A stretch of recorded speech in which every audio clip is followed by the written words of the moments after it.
Quando você deixou de ser atleta e virou dirigente de federação? E por que isso aconteceu? Então, vou explicar como que aconteceu. Eu fiquei um tempo afastado do culturismo porque eu descobri que eu tinha um tumor no fígado. Uou! E você acha que foi por uso de esteroide? Não acho, não. Tenho certeza. Os esteroides que tem o alfa-quiloneto, eles provocam esse tumor juntamente com o estrógeno. E quais seriam esses esteroides? É a Deca, aqui todo mundo fala que não faz nada, que não tem problema, a Parabolan. Então, assim, o que aconteceu? Eu tenho problemas... Parabolan é qual mesmo, Julião? Hexabenzil, né? A Parabolan é a Trimbolona. Hexa, que todo mundo fala agora. Isso.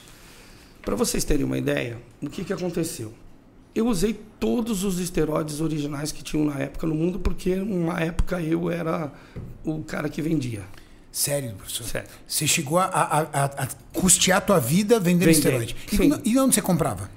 Eu tinha vários canais de compra fora do Brasil. Tinha os comissários de bordo que traziam para mim. Uou! E eu era o fim no trato. Só coisa... Eu tinha um médico que ele tinha uma empresa que ele comprava material cirúrgico fora do Brasil para vender aqui.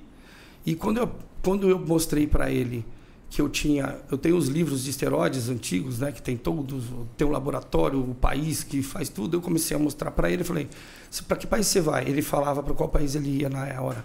Aí eu falava, lá você encontra isso aqui para mim e traz. Na farmácia?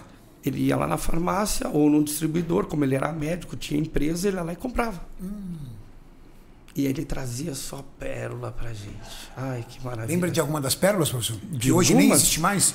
Eu falei recentemente do Bionabol. Bionabol era o Dianabol búlgaro. Caramba. Forte. Até hoje, eu não encontrei um Dianabol que tenha o efeito dos Dianabols que eu usei. Eu tomei o russo de cartela, blister e cartela, que eu trocava com o Benaziza. Então, assim... A minha história é grande demais em relação ao meu envolvimento com o culturismo. Então, eu mandava Imogenin pro Benaziza e o Benaziza mandava Dianabol para mim. Pelo correio. Uma coeb aí. Pelo correio. Pelo correio. Chegava os comprimidos. Chegava tudo. Os comprimidos soltos na cartinha. Sim. Aí é que eu tinha um cara dentro do correio para pegar minha caixa. Ele mandava numa caixa de sabão em pó. Quando o cara via a caixa de sabão em pó lá passando, ele falava, opa, chegou. Ele ia lá e pegava e tirava e escondia.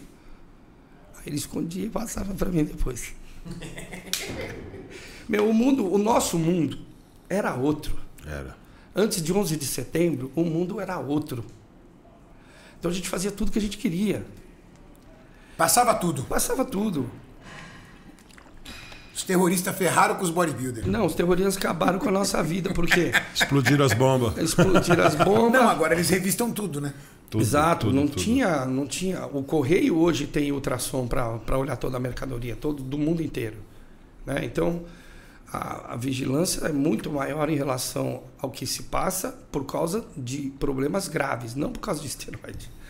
Entendeu? Isso daí é muito pequeno perto dos problemas mundiais. E o que você começou a sentir, professor, para chegar nesse diagnóstico desse tumor no fígado? Então, voltando para o tumor do fígado. Em 2000, eu estava namorando sério para casar. A minha mulher atual, na época, disse assim, pô, você usou um monte de coisa, você sabe como é que está a sua saúde? Eu falei, não. Fazia exame de sangue, estava tudo bem. Não era melhor você fazer um check-up? Ela falei, sim, claro. Chamei meu médico, que é o Dr. Fábio Labate, que é atleta também. Dr. Labate, grande, adoro o Dr. Labate. Dr. Labate é meu amigo de adolescência, entendeu? Então eu vi o Fábio estudar para entrar na USP. E eu também entrei em engenharia, ele entrou em medicina. Então é meu amigo há muitos anos. Então é um cara que eu confio 110%. Chamei o Fábio mandou eu fazer os exames. Um deles, ultrassom. Quando eu fiz o ultrassom, o médico achou um nódulo no fígado. Falou, olha, tem um negócio no seu fígado, não consigo identificar. Ou seja, professor, não basta só fazer exame de sangue. Não. Tem que fazer exame de imagem. Exatamente. Senão você nunca ia descobrir. Senão eu nunca descobri. Exatamente. Um exame de ultrassom de abdômen total. Tem que fazer. Uma vez por ano. Ele achou esse nódulo no fígado e não conseguiu identificar com o ultrassom. Falou, não consigo identificar o que é. Precisamos de um exame mais profundo. tomografia computadorizada. Tomografia, identificou o nódulo, deu o tamanho certo, 4,5 centímetros, estava entre os segmentos 5 e 6 do fígado, e também não conseguiu determinar que tipo de nódulo era. Ressonância magnética, também não identificou que tipo de nódulo era. Cintilografia computadorizada, tomei um líquido, como fala? Chama contraste. É um contraste, mas ele é um contraste... Roxo? Nuclear, como é que fala? Radioativo? Radioativo, essa é a palavra. Tomei lá no Hospital das Clínicas esse composto radioativo, virei o Homer Simpson. Lembra o Homer Simpson quando ficou infectado lá na fábrica e ficou piscando? Eu me senti o Homer Simpson, eu não podia ficar perto de ninguém durante uma semana. Prato, tudo que eu comia tinha que ser só meu, banheiro só meu, durante uma semana. Esse exame lá no Hospital das Clínicas determinou que era hiperplasia nodular focal. Graças a Deus não é um tumor maligno. Então eu parei de tomar os esteroides. Então ali acabou tua carreira? Ali acabou minha carreira. Dos anos 2001 para frente, me afastei do culturismo. Fiquei afastado. Não mais participava, não treinava. Eu era personal trainer. Foi a época que eu te conheci, que você tinha até um certo grau de obesidade. Isso mesmo, Júlio. Isso mesmo. Quando te conheci na Serafas Gym, o Júlio pegou sozinho aquele dia. Quem ele pegou? Um par de dumbbell. Porque o Júlio que eu conheci pegava tudo, viu? Isso aí é outra história, mas... O Júlio começou com um amigo meu, o Danilo, numa danceteria. Se ela trabalhasse na profissão mais antiga do mundo, era dele. Trabalhava na Tears com o Danilo, né? Tears, Disco Fever. Então, eu conheço as histórias do Júlio. E se ela trabalhasse na profissão mais antiga do Júlio, namorava na hora.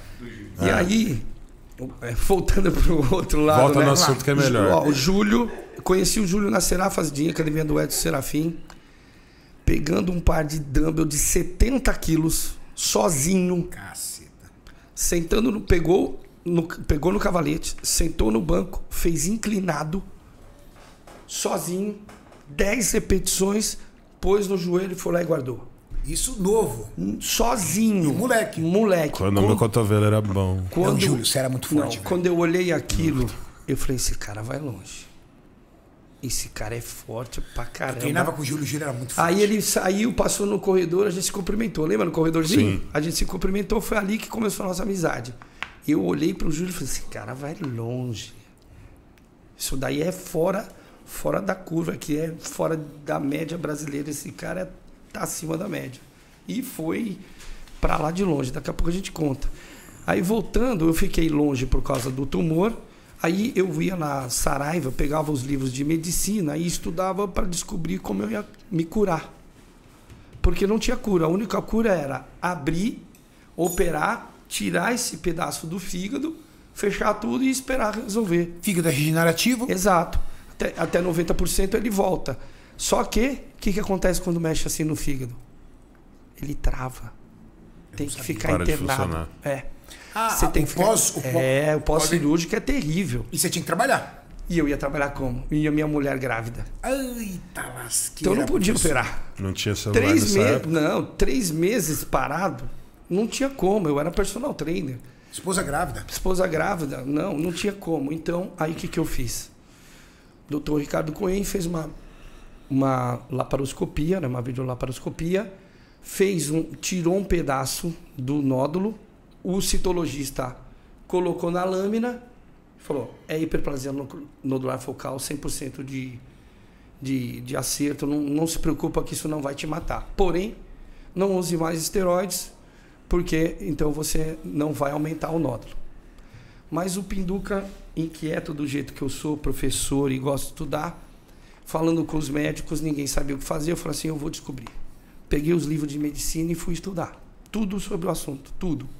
Eu ia na Saraiva, os livros eram caros, não podia comprar, então, mas podia ler. Sentava na mesinha da Saraiva, nos meus intervalos lá no Eldorado, e ia lendo todos os livros. Aí eu comecei a entender aonde que se origina isso. E é na célula, no interstício da célula. As mulheres que tomam anticoncepcional, que tem muito hiperplasia nodular focal. Por causa do estrógeno. Estrógeno alto. E aí eu entendi, eu tive ginecomastia 2 vezes, tive hemangioma, tudo causado pelo estrógeno. Falei, é o estrógeno que causou isso. O que eu fiz? Comprei a crisina, com piperina, comecei a tomar e bloquear meu estrógeno, deixar ele baixinho e sem usar esteroide. Depois de 1 ano e meio tomando, o nódulo estava com 1,9, de 4,5 para 1,9. Porque pensa comigo, se eu tenho um estímulo para a célula dos fígados, elas se multiplicam. A hiperplasia no fígado constantemente. Célula morre, célula nasce. Se tem um estímulo para a célula ruim, nasce outra ruim. Se eu cortar o estímulo dela, não vai ter como nascer. O que eu fiz? Tirei o estímulo, o estrógeno. E o nódulo foi diminuindo até zerar. Quando eu apresentei a última tomografia para o Fábio falou assim para mim, isso daí é tese de doutorado em medicina. Isso aí tem que ser estudado. Porque isso daí não tinha cura e você descobriu um caminho. Tem que ver se ele realmente é o caminho. Para você ver como são poucos os médicos que entendem de hormônio esteroide e das suas ações e das suas contraindicações, né? Das consequências. Das consequências. E aí,